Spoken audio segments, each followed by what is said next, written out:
Well, it's a story I'd never heard of before, and fascinating that it's a true story, and that these are. I just love how, and I love listening to the interviews of the of Bernie Webber and the guys, and just how they underplay it as a just kind of, it was just an afternoon out. It was just part of their job. It was just a few hours out of their life, and yet they saved 32 people's lives. A lot of the script is action, and so you really have to kind of focus in on thinking, who are these characters and what are they doing, and then it's only on the second read that you understand, because there's so many people in it, who all the individual characters are, and then you can sort of imagine it as this epic action adventure, but set in almost like quite a small town mindset, and it doesn't feel over dramatized. There's something quite stoic and settled about a lot of the characters, which I loved. And also in Miriam, that I just found her an interesting character, that it took me a little while to try and kind of get into her mindset, because she seems so strong and so up for what she wants. But as in a kind of contemporary world, we always associate that with a independent woman, and so to sort of think about this very ladylike, educated, secure woman in the 1950s, that all she wants to do is get married, and there's a certain strength in her mindset and her determination, which I think sort of fits in with the movie, that idea of silent strength and determination. Chris Pine is playing Bernie Webber, and he has done an amazing job, I think, at encapsulating not only like little nuances in the way that Bernie talked, and the tone of his voice, and the that kind of strength and stoicism and humbleness that you can sort of hear in his interviews. Not that we knew him, but that you get a sense of that from his interviews, and Chris Pine is just seems to bring that to life on screen. Working with Chris has been great, because I feel like as an actor you really have to listen, because he's up for throwing something out there. He'll improvise, and so you always have to be on your toes to be able to to pick that up and go with it, which is great, because it forces you to be natural. It forces you to believe yourself. And Craig's amazing at allowing that as well, and allowing us to sort of feel our feet in scenes, and maybe shift around the tone of a scene to sort of see how we feel it fits right for the characters. This is kind of quite an epic action movie, but it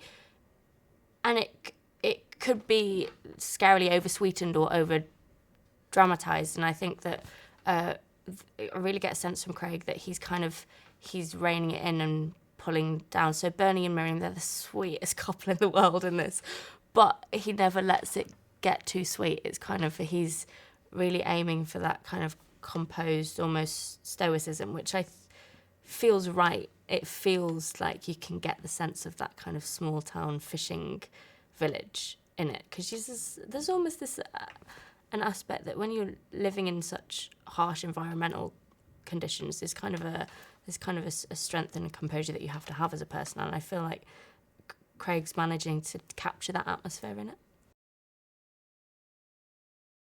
The being in the actual place is amazing, and the boat still exists. The 36-500 boat that went out to do the rescue is still tied up at Chatham Harbour. And the idea that just a 5-minute stroll from where I'm staying, I can go and see the actual boat. You feel, and everyone in this area knows the story. Everyone knows who Bernie Webber is, and there are pictures of him all up in the lifeguard station, and it hits home with the reality of it, and just just the importance of it, really. Doesn't feel like a fantastical tale. It's something that's grounded in complete truth, and I think that makes you want to make an honest film.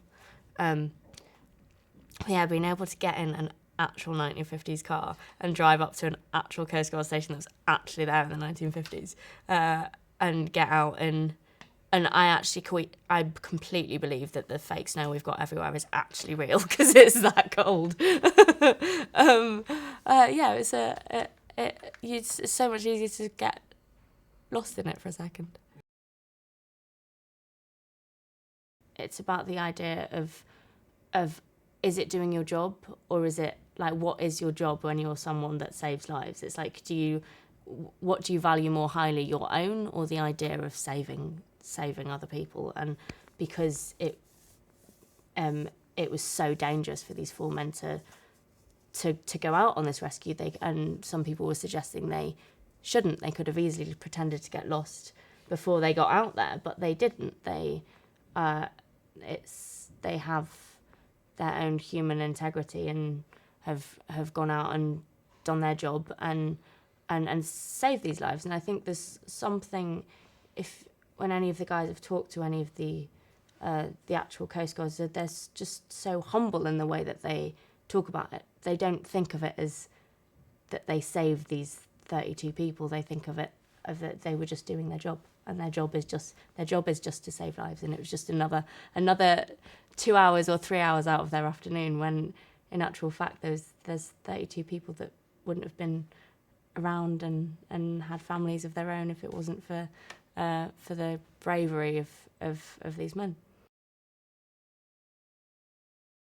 I think it's a fascinating prospect that you're putting your life on the line every day for other people, and then the humbling idea that you forget that it's anything about yourself or your life, because it is just about doing your job, and your job is to be there for other people, which is kind of a great philosophy on life, really, isn't it?